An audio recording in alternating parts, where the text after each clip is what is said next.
ගෙදර ඉන්න දවසටවත් නැගිටින්නත් නැද්දනේ 10ට 11ටද නැගිටින්නේ ගෙදර වැඩකටවත් උදව් කරන්නකෝ මට හරි ඉතින් නිමාඩු දෙන්නේ අද විතරයිනේ අනේ එදාට ඉතින් චුට්ටක් ඉන්න ඕනේ මට තේ එකක් හදන් එන්න ඕනේ තේ නෙමෙයි දෙන්න ඕනි තේ එක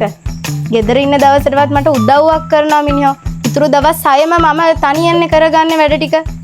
ඉන්න දවසටවත් මට වැඩක් කරලා දෙන්නකෝ අනම යන්න මම මේ ඔක්කොම දමල ගහලා ඔයා ඉතින් දන්නේ මගේ ඔළුව කන්න විතරනේ අනේ පොඩ්ඩක් ඉන්නකෝ මමත් නිමාඩු තියෙන්නේ අද විතරනේ හරි මං උදව්වක් දෙන්න පොඩ්ඩක් ඉන්නකෝ ගෙදර ගෑස් නෑ ගෑස් ඉවර වෙලා අර සෙඩ් එකට ගෑස් ඇවිල්ලාලු ගෑස් පොලිමේ ඉඳලවත් ගෑස් එකක් අරන් එන්න ගායනිගේ හස්බන්ඩ් ගිහා වැඩ ඇරලා එන ගමන් ගෑස් පොලිමේ ඉඳලා ගෑස් උත්තරගෙන කාර් එකට තෙලුත් ගහගෙන එන්නේ ඔයාට මොකද්ද කරන්න පුළුවන් ඔයා කරන්නේ ගෙදර ඇවිල්ලා නිදියන කන්න එක හරි මම මේ අද ගිහලා අරන් එන්න උම වද යන්නේ අප්පා ඔහොම කියවන්න එපා අප්පා ඔළුව විකාර වෙනවා මගේ තප්පා හරි යන්න නෙවෙයි අර ලොකු අම්මා හැම එනවා කිව්වා අර මේ ගේ පිටිපස්සේ තියෙන දර කොටේ පල්ලා දෙන්නකෝ අන්න අද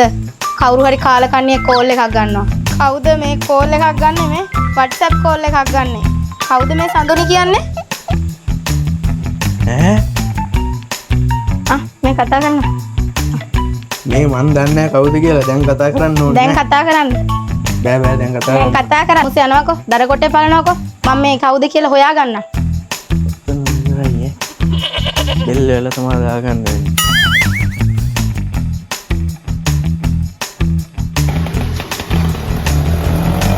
කොහෙද යන්නේ මේ දුක් නැතුව මේ කොහෙද යන්නේ ඇත්තට දෙලුත් නැතුව කියන්නේ බං ගෑණිකෙන් පට්ට වගේ බං උදේ ඉඳලා කියවනවා අද නිමාඩුත් දවසනේ බං අප්පිරිය ගන්න වෙලා ඉන්නේ ගෑස් ගෙන්දලු ගෑසුත් නැල්ලු ගෙදර දැන් මේ තෙලුත් ගහගෙන ඉන්න ලොකු අම්මලා ගෙදර යන්න ඕනේ එපා වෙලා තියෙන්නේ බං මන්න උනේ බං බලා ගෑණික පට්ට කටක් බං තියෙන්නේ අප්පා තමයි බං උතරලා මටත් බං මන්න එපා වෙලා තියෙන්නේ බං වෙලවලාවත් දානවා බං ඒකෙන් බං උදේ පටන් ගත්තාම හවස් වෙනකම් කියනවා නිමාඩු දවස් ගන්න නැහැ බං නිදහස මම අයියෝ වැඩක් නෑ බං මැරෙන්න හිතලා ඉන්නේ මම යනවා බං යන්න බලන්නකෝ නැත්තම් ආයෙ කනක් නැහැ එන අපි සවුන්නම් සමීර ජගත් තමයි කන්ටැක්ට් නම්බරේ උඩ තියෙනවා දැන් මම තන